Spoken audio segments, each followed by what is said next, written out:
International media with us today, so we're going to do the press conference in French and in English, so bear with us. OK. Alors, bienvenue à cette annonce ce matin de VPorts. Je vous présente Dr. Fetty Cheville, président fondateur de VPorts, et Suzanne Benoît, qu'on connaît bien, présidente directrice générale d'Aerospace Montréal.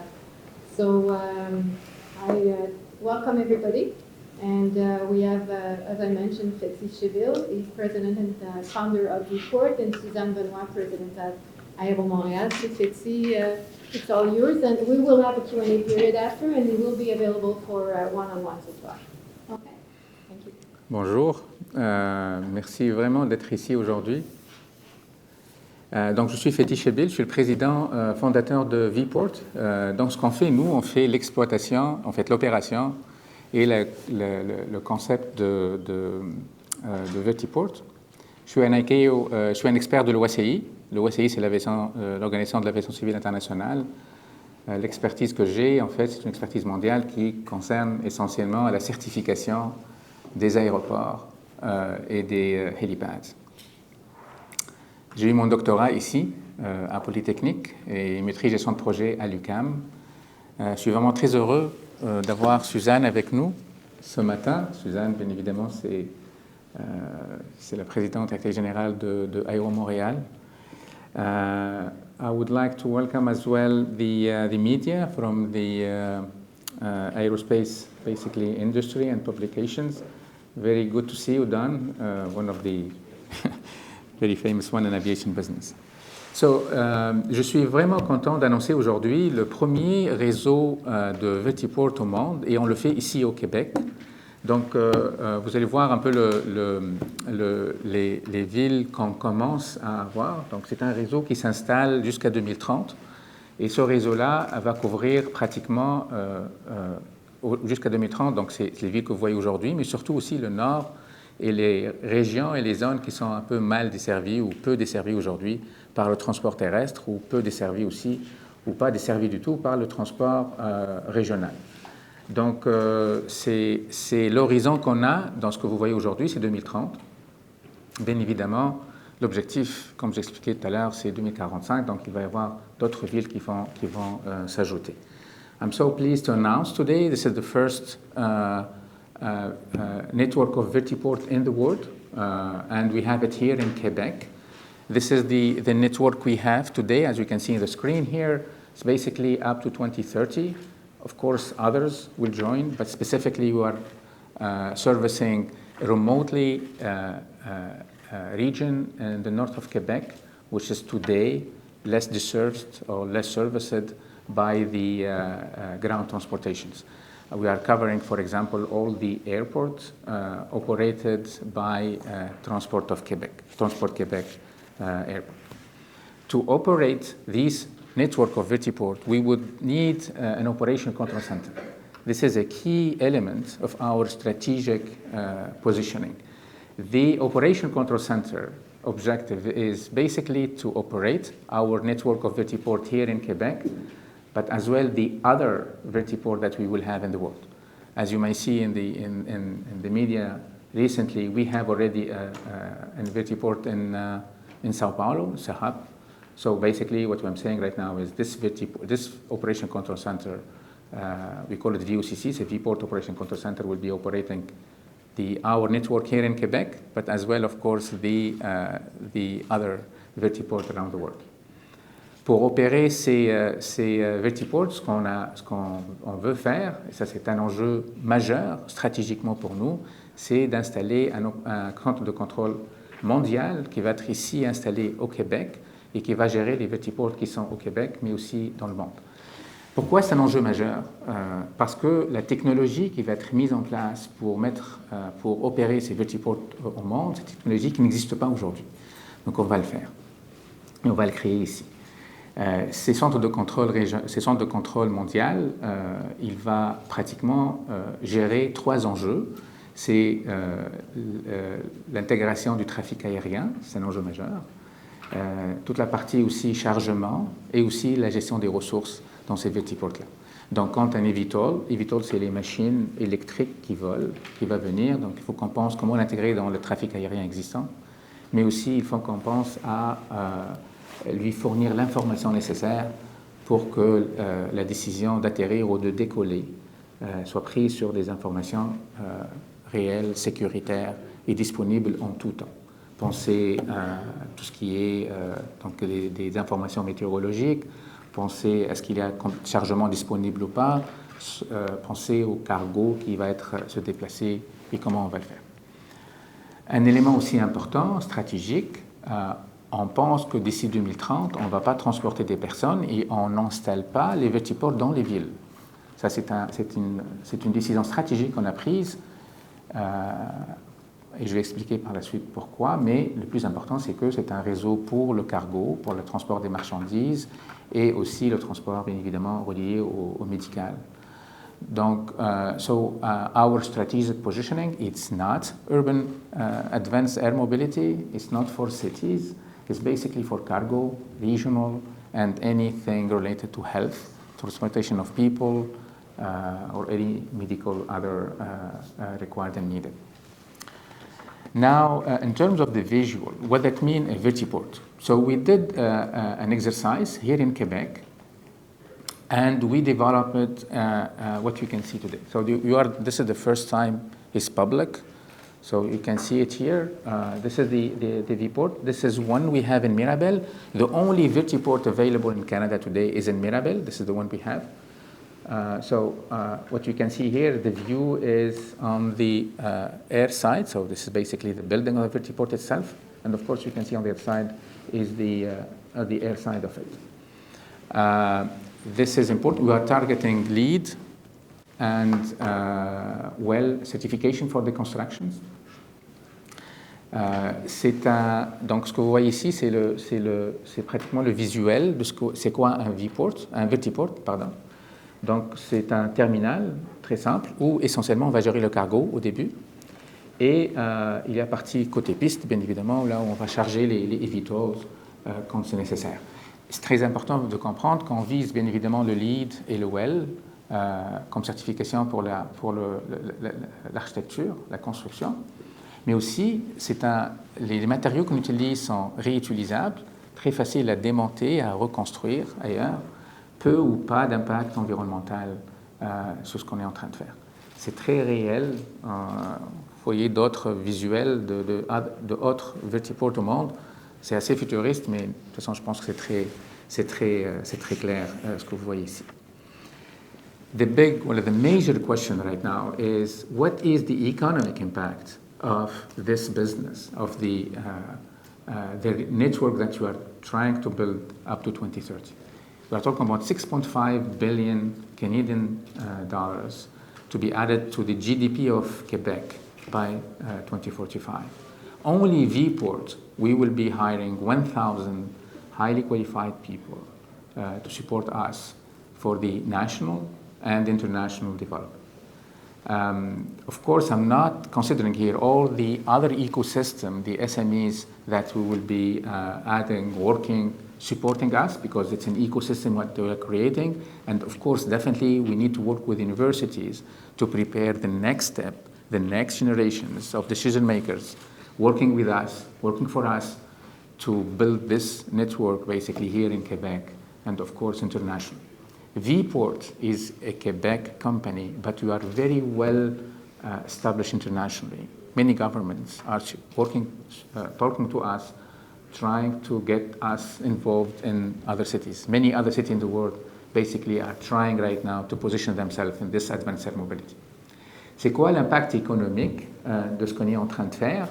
Donc on a fait l'analyse socio-économique et on pense qu'on va avoir 6,5 milliards de dollars canadiens qui vont être investis dans le PIB du Canada, du Québec en 2045, et on va recruter 1000 employés. C'est des emplois donc de haut niveau qui concernent la technologie nécessaire qui sont requises pratiquement pour installer le centre de contrôle et développer aussi toute la technologie autour. Il y a tout un écosystème qui va se créer autour de nous.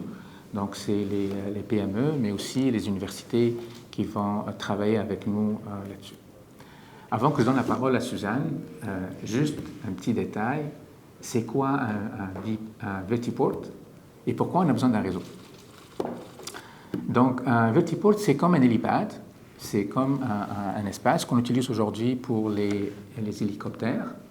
Mais les caractéristiques physiques, toute la partie luminaire, par exemple, toute la partie, les manuels qui sont nécessaires, sont différents. Why we need a network? Here we need to take 2 steps back and think about the eVTOLs machines. Donc, eVTOL, c'est les Electrical Vertical Takeoff and Landings. Ce sont des machines électriques qui vont voler. So these eVTOLs, basically today, the technology related to the eVTOLs, so electrical power and the charging facilities and all the battery readiness is available. La barrière à l'entrée pour les eVTOL, elle est pas aussi importante que ce qu'on a vu dans les jets, dans les avions, quand l'histoire de l'aviation a commencé. Donc les barrières à l'entrée sont basses. D'ailleurs, il y a 600 compagnies il y a 600 prototypes de eVTOL qui existent dans le monde. Il y a 350 compagnies qui existent dans le monde aujourd'hui qui travaillent uniquement dans la manufacturier, donc des manufacturiers de eVTOL. Très important, c'est un chiffre majeur.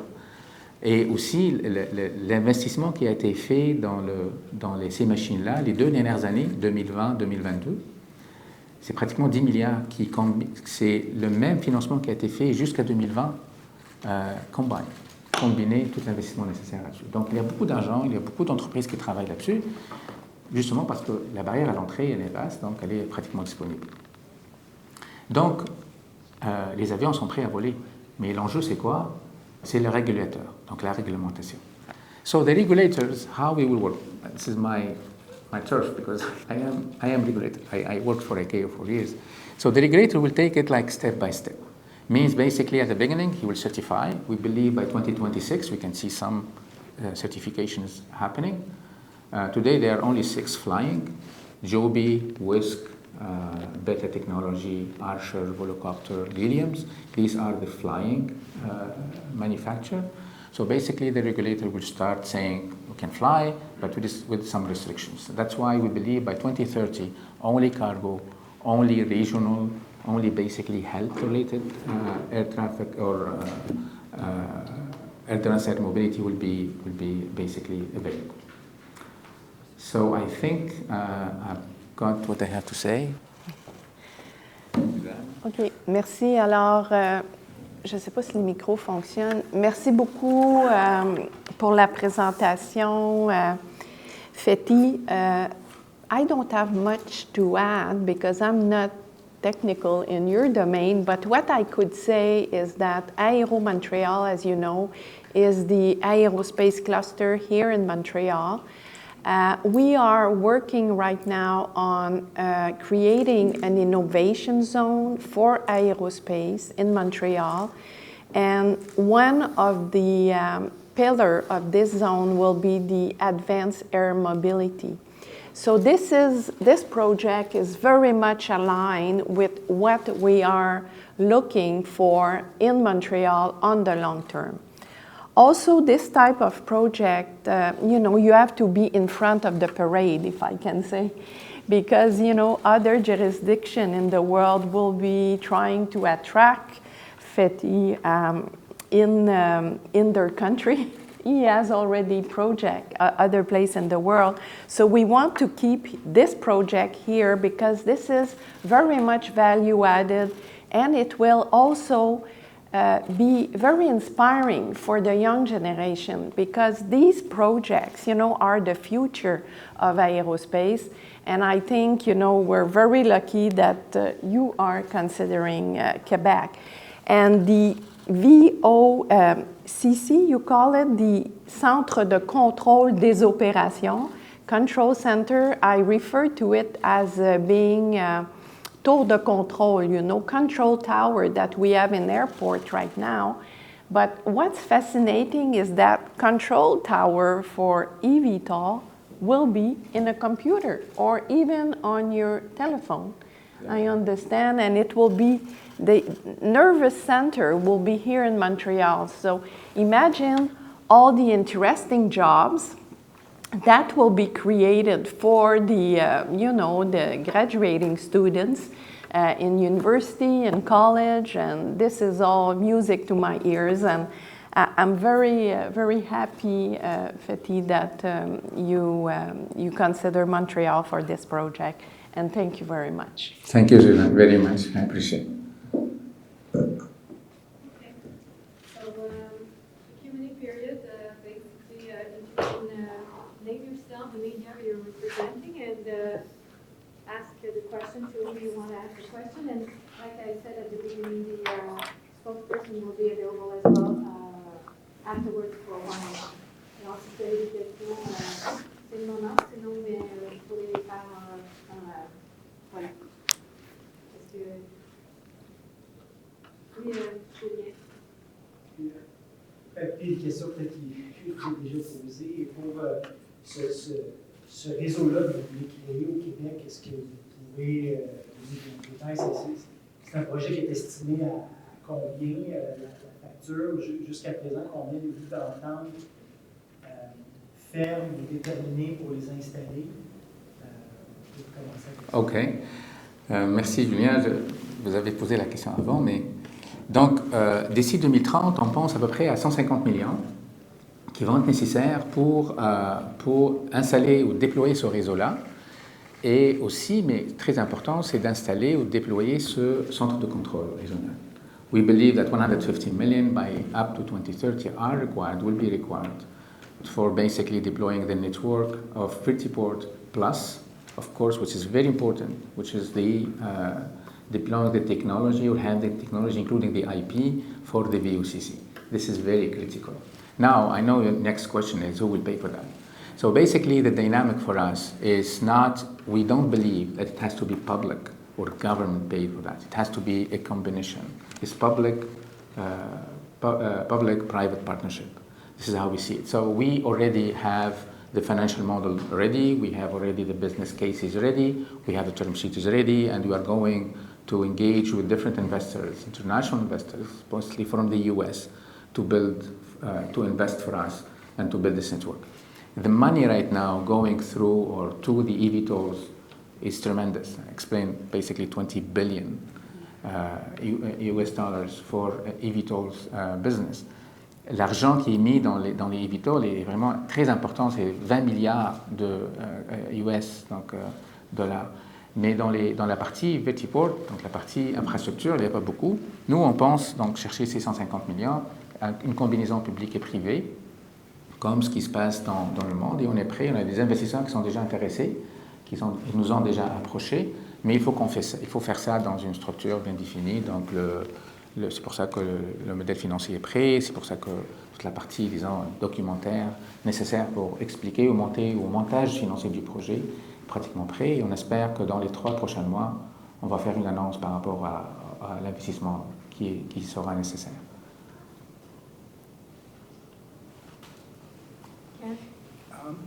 Ken Swartz, eVTOL News and Vertiflight. Can you contrast what you're planning in Quebec with what you've announced in Brazil in terms of the markets and what the dynamics? You made your first announcement in Brazil. What was the opportunity there, and how does it compare in Quebec? Thank you very much. The Brazil project is an exciting one. Brazil, the one we have is Sao Paulo. The state of Sao Paulo, the helicopter business or the eVTOL, let's say, business is almost 18 billion US dollar basically there of business that we are talking about. The second city in the world where we have helicopters right now is Sao Paulo, after New York. So that's why one of the first important dynamic, or at least city we were in, is city of Sao Paulo. Why actually, Ken? Because the state of Sao Paulo approached us and they said, look, could you start at least developing some ideas there? But we said, look, it's not about only idea. We have the first vertiport in the airport of Jiaru. This is the largest airport in South America in terms of number of passengers.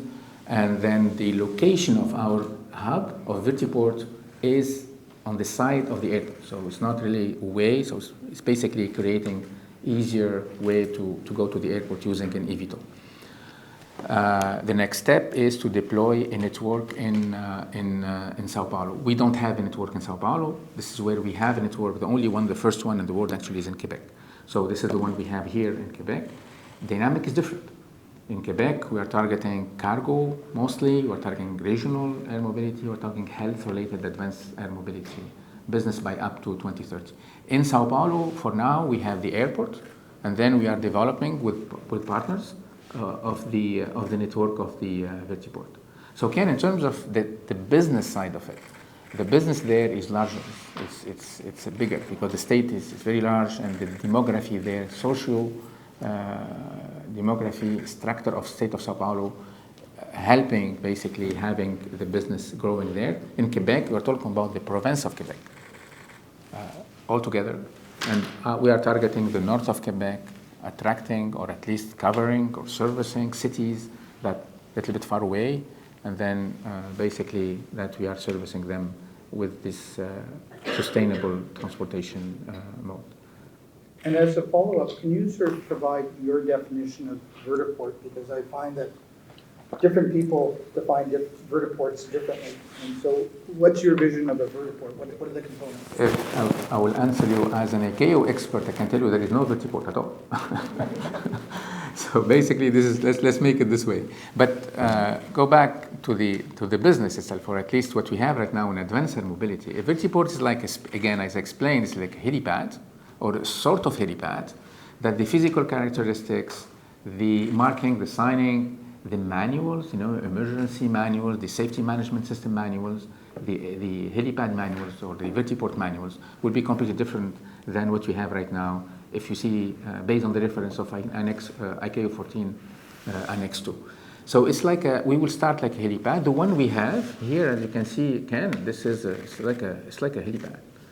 You see, but what we're trying to do right now is to have this concept first, and then take the drawings, go to Transport Canada, and go to FAA or where we are, like ANAC in Brazil, and say, look, this is what we have right now. Let's work together on creating the regulation for that. And then based on that regulation that we expect, we'll create together. The same thing we are doing right now in EASA. In EASA in Europe, we have discussions, we have connections, we have committees in EASA, and working with, EASA is like Transport Canada of Europe, and then basically working together with them, creating or trying to structure a framework for the regulation for the vertiport. But you're looking beyond the vertiport to the air traffic management? Yes, exactly. It's very important, Ken. That's the VUCC scope. Today there is a gap between what we need in the business and what we have in terms of players or stakeholders. The only gap is missing, or the major gap is missing, is everything related to the advanced air traffic management integration. Why, Ken? Because as you can see, the eVTOL technology today is up to 4,000 feet or 5,000 feet. This is a lower level in terms of airspace. It's not controlled today. And the volume of traffic, the volume of business that will be required to have an eVTOL flying, I don't believe that NAV Canada or FAA or EASA or name it, they will be having the resources or the technology required to move faster, to position themselves and integrating this new mode of transportation with the legacy that we have today. So that's why we believe that us, as a leader, we are building this VUCC, Operation Control Center, to make sure that we will have enough technology available by 2026, deployed by 2030 for the air traffic management integration. This is a master key, it's an important element of our strategy in terms of the vertiport. So we are covering the infrastructure itself. Operating the infrastructure means having the charging facilities available, all the resources management that is required, plus all the air traffic management around that we have to integrate in comparison, or at least with reference to the legacy that we have right now. Done. I'm trying to stay focused away from the operation, because that's where my... You should. And to stay focused on the infrastructural aspect. You're providing sites for landing, takeoff, maintenance, et cetera, et cetera. And I over the years, I have seen so many opportunities for intramural synergies which have been ignored. For example, you might have a railway siding that's very close to an airport, and that 1 or 2 mile gap is unused. It would have tremendous potential, but for some reason, it has never been used. So I think one of the first of the 25 questions that I had for you is what synergies have you examined? Is there a possibility of reproducing that on a railway car? Is there a possibility of reproducing that on a ship?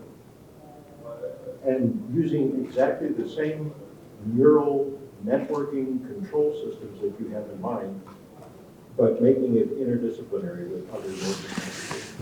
Dan, we are looking far away ahead from everybody else, as usual. We know you.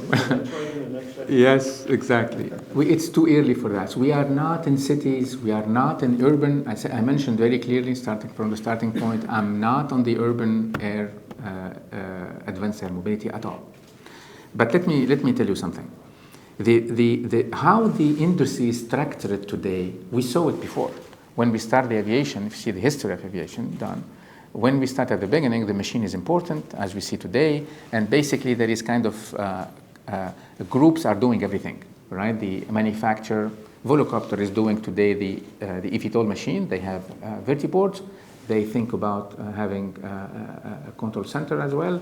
So and they have charging, like Beta Technology, they have charging, they have VPort, they have the eVTOL machine itself, which is normal, which is great. We like that. Basically, the beginning of any industry, specifically in our aviation, is this way. It's like grouping. But at some point, the regulator will force the players to choose, to pick up a way. Either, not only the regulator plus the insurance company, plus the public. So people will say, look, you are either an operator or an eVTOL manufacturer or infrastructure side. So this will happen. Basically, we believe after between 26, 2030, the industry will have a clear map on key stakeholders. Then at that time, then there is some synergy that we have to create. Today is like an evolution. It's like people are moving in different ways, trying to capture as much as possible, bringing bridges or building bridges between different expertise and know-how.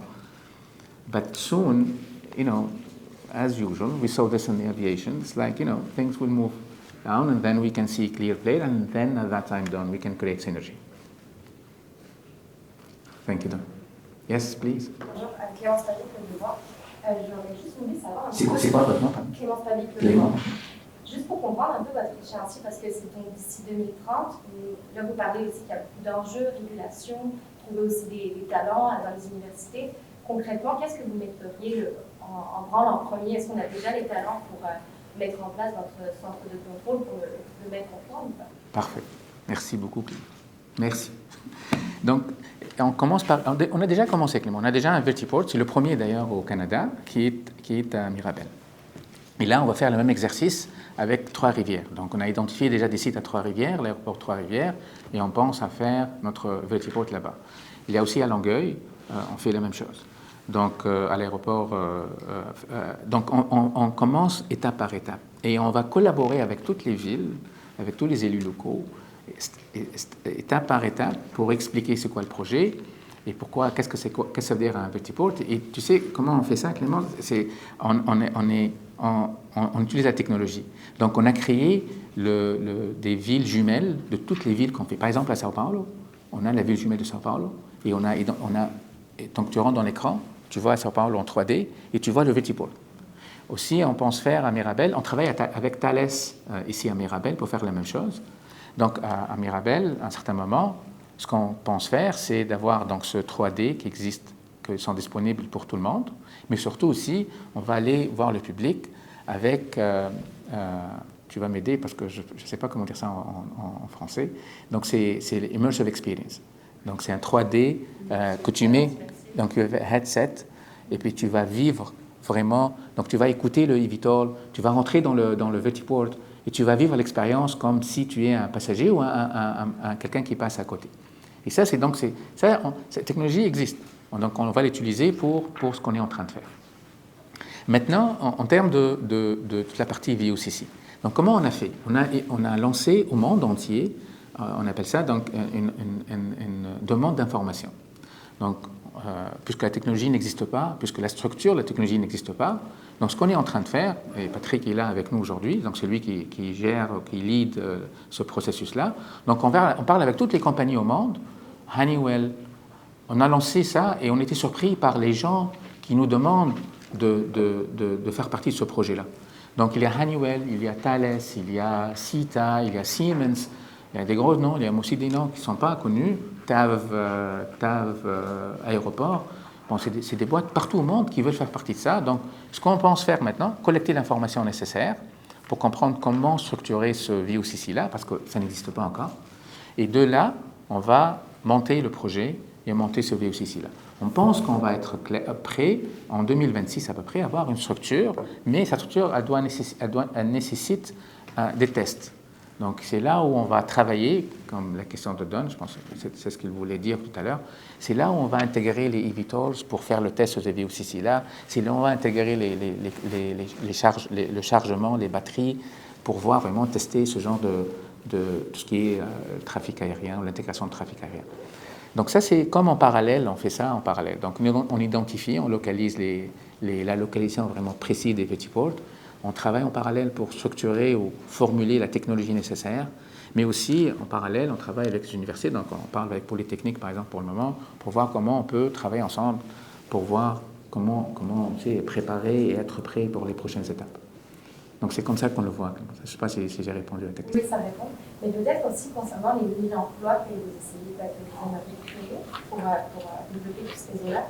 Est-ce que vous dites aussi que vous êtes leader dans ce secteur? Est-ce que vous n'avez pas peur un peu de la compétition, peut-être, parce que, comme vous dites, il n'y a pas juste le Québec qui va s'intéresser à ça? Comment êtes-vous confiant, en fait, de trouver tous les talents nécessaires, sachant qu'il y a beaucoup d'une pénurie de main-d'œuvre qui frappe? On est chanceux qu'on travaille au monde. Donc, ça veut dire quoi? Ça veut dire qu'on va utiliser le réseau qu'on a pour trouver les ressources qui sont nécessaires là où on l'est. Au Québec, comment on s'organise?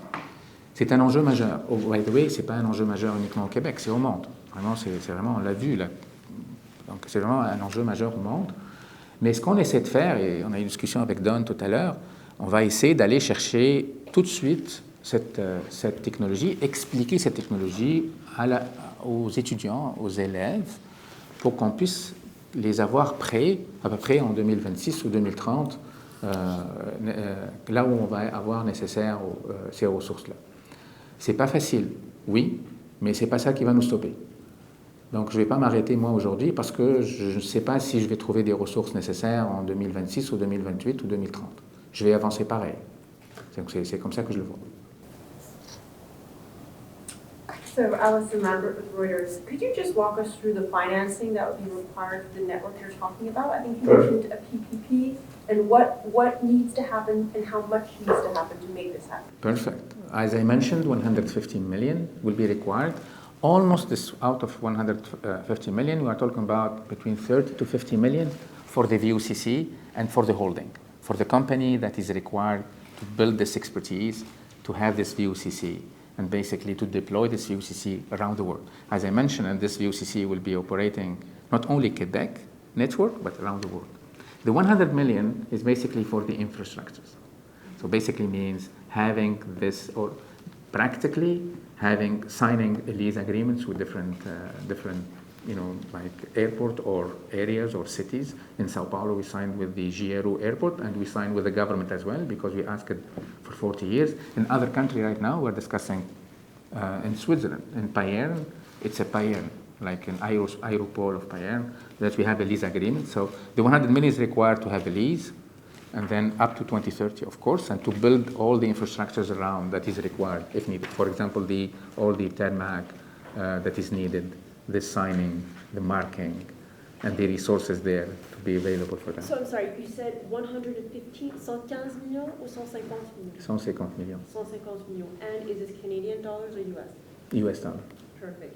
And do you have 150 million right now to make this No, happen? of course not. So who do you need? If I have a 150, I'm not here. Oh, yeah? So 150 is required. So basically, what we are doing right now, we build a financial model. This is a new company, by the way. It's like we have 1 year of business right now. So we are building the financial model as we speak. It's almost finalized. Our legal team is reviewing the financial model. Our taxation team is reviewing the financial models. And then we have the business case. And then we are building the term sheet. So why this documentation is required? Because when you go to investors, he needs to see what the revenues out of it, right? Comes money, how he will pay back with that. So that's why we need to build a financial model up to 2045. That's why we know today that by 2045, we will have this kind of 6.5 billion Canadian dollars impact, economic impact in the GDP of Quebec. And what is what you're doing different from what other groups like Air One are doing? I don't want to talk on behalf of the others. You can ask them, have their contact if you want. But they're doing vertiports as well. So Yeah. I just want to know how you're saying you're the first in the world, first network of vertiports in the world. So I just want to better understand why it's the first and why it would be different from what we've already seen in other parts of the world. Exactly. The competition or the others, as you said, we don't have that much right now in the world. We have names. So it's like couples, not that much. I explained why, because the money is going for the eVTOL much more than for the infrastructure, right? The difference we ask is this concept of UCC positioning us as a leader. This is one. The second thing is international reach.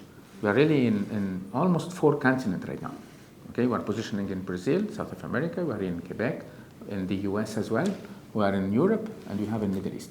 So this is where we are right now. And this will give us a view or holistic view of the advanced air mobility, because we are in contact with many governments, and we see how every and all regulators right now trying to work or trying to get themselves ahead of the next step, right? So we are in working groups in Europe, we have a working group in the Middle East, we are working with ANAC, we don't have working group there in Brazil, but so that positions us to be leaders and to decide of this having this VUCC in first place. It's a huge move strategically. I think that will be our added value, plus of course this visibility that we have, that we believe is helping us a lot.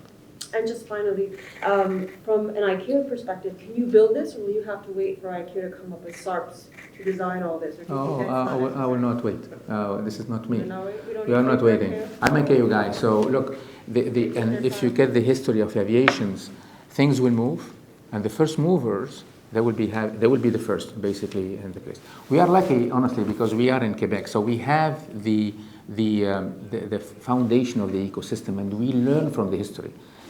We built Bay James here, so nothing will stop us. So we are moving. Anyways, ICAO will come in, yes, but let me tell you something important. ICAO is built for international regulation. ICAO is built to standardize. Okay, so this won't be needed because it's domestic. No, not I'm saying that. So ICAO is built to standardize regulation. So basically, when you fly from Vermont to Quebec, you don't need to have a different regulation, whatever, because you follow Annex 14, for example. Same airport, same runway, same taxiways, or the same thing. So ICAO, I believe, based on what I believe, is it will move a little bit later. Why? Because now is the time for FAA, for the regulation in terms of countries to adjust, to position themselves. That's why they're very aggressive. They're very aggressive means they move very, very fast. And then at some point, ICAO will decide. What ICAO is doing right now, there is committees, I'm part of them, where people thinking, all right, discussions. Okay, now what do you think about advanced mobility? What do you think about eVTOLs? What the machine is, airworthiness certifications, airside certification, what that means, regulations. And people are trying to adjust in that regard, trying to see how it looks like. And definitely, very soon, I believe ICAO will have an X14 Volume 3, will be for infrastructures, and another one will be most probably for the eVTOLs. Thank you. Sorry, could you, John Emberdinger with Flight Global. Hi, John. I'm not quite clear. Have you already established relationships with developers of eVTOLs? We don't want to do that. You don't want to do that. So I wasn't clear on that. You're not developing your own? No, I'm not developing eVTOL. You're just going to have a site, whereas the developers or whoever's operating the aircraft can operate at the site? John, this is important questions. We don't want to have a clear strategic partnership with any eVTOL manufacturers for 2 main reasons. First of all, it's too early right now to pick up which are the winners, as I think we discussed this before. We don't know. So we don't know how it looks like. The second thing, John, we don't know as well, there is no standardization in terms of the, in terms of the uses of the eVTOL, the technology that we'll be using is completely different. So if I am teaming up with one, how I can serve the other? But the other reason as well is, honestly, this is like an airport. I cannot team up only with Air Canada if I am Airport of Montreal. I have to be open for everybody. You see what I mean? So the strategic decisions from the beginning, it was a big debate with the team. How should we go with Lilium? We've had a workshop with Lilium, and we said, okay, but then we decided, look, we need to be open for everybody. We need to be open because it's pushing us to make sure that our infrastructure is available for everyone. So we adapt ourselves in terms of technology, we adapt ourselves in terms of the charging facilities. I'm open for beta technology charging facilities. I'm open for Joby charging facilities. I'm open for everybody. This is how we see it. Okay, thanks. Thank you, John. Yeah, Don, of course. I can see where the confusion came in because I was similarly confused. But I understand clearly it's almost like the Wright brothers. There were a lot of people trying to fly, and all that was needed was a relatively open, flat piece of ground to land on. And that's what he's providing. Could you possibly give us a bit more insight into what's inside that building? What is your vision for what's happening inside that building? We will start with cargo. So this is what our strategic positioning I explained. So basically, we are working with Smith Detection. I think you know them, for security infrastructure. And that would be like a gate, and you get in. So we don't stop you. We stop only if we need something from you. Today, when you go to the airport, you have to go to the portix anyways. You go through the security check anyways. So we are working with Smith Detection right now to have a portix, like a gate, and then we go in. So our strategy is when you get in, you have your iPhone. We call it VPort app, and you connect immediately to our VPort. So you can see yourself in your phone, and they can guide you. The phone will guide you in 3D to your gate where you have to go, if it's you or if you have cargoes or anyone needs to do this in terms of cargo facilities. You have to understand up to 2030 you are covering, managing, targeting only cargo business. This is very important. So is there a cargo storage area? Could be cargo storage. Now we have to work with UPS, FedEx, all these players, Amazons. We have to engage, and then we have to see how things will work with that. John is clear, John? I got it. Thanks. Good. If you have more questions, I have one-to-one. Yes, go ahead. J'aurais peut-être une dernière question par rapport à Bien sûr. vous dites que d'ici 2030, donc ce serait pas pour le transport de passagers, mais est-ce qu'éventuellement ça pourrait être converti pour ça ou ce serait juste... Bien sûr. Pourquoi on est très prudent? Parce que je suis régulateur. Donc par définition, mon DNA, je vais essayer de voir. Mais on est très confiant que le régulateur au début va dire écoute, on va réduire les risques, faire des tests avec des marchandises, faire des tests avec des enjeux qui sont moins problématiques en termes de sécurité. Après, on va voir comment ça va donner quoi. Donc les infrastructures... Ça peut être, bien sûr, ça peut être convertible facilement. Comme j'ai expliqué, c'est pas, il faut le voir, c'est pas un aéroport. C'est un lieu où il faut que tu passes rapidement. Tu comprends? Tu rentres et tu quittes. Au début, ça ne sera pas international. Donc toute la partie internationale, paperasse, immigration, c'est pas nécessaire. Tu rentres avec ton app, tu vois tout de suite vous êtes où, et il va te guider tout de suite. Tu as des flèches et des couleurs et tout. Et ça existe, la technologie. Là, on ne veut pas quelque chose de... Donc, on appelle ça le VPort app. C'est nécessaire. Suzanne, est-ce que tu as des questions pour moi? Écoute, vraiment, je trouve ça emballant comme projet. Moi, je n'ai pas vraiment de questions. Je pense que c'est très clair, ce que tu nous as expliqué aujourd'hui, la différence entre ceux qui fabriquent des eVTOL, ceux qui vont accueillir les eVTOL, hein, le VPort. Mais moi, ce qui m'intéresse beaucoup, c'est le VOCC. Je trouve que toute la technologie qui va faire fonctionner ce réseau des VTOL, c'est fantastique là, qu'on puisse développer ça à Montréal. Alors, moi, je n'ai pas vraiment de questions. Je pense que tu as très bien expliqué tout ça. Puis, je te remercie beaucoup de m'avoir invité ce matin. Merci. Merci beaucoup. Merci.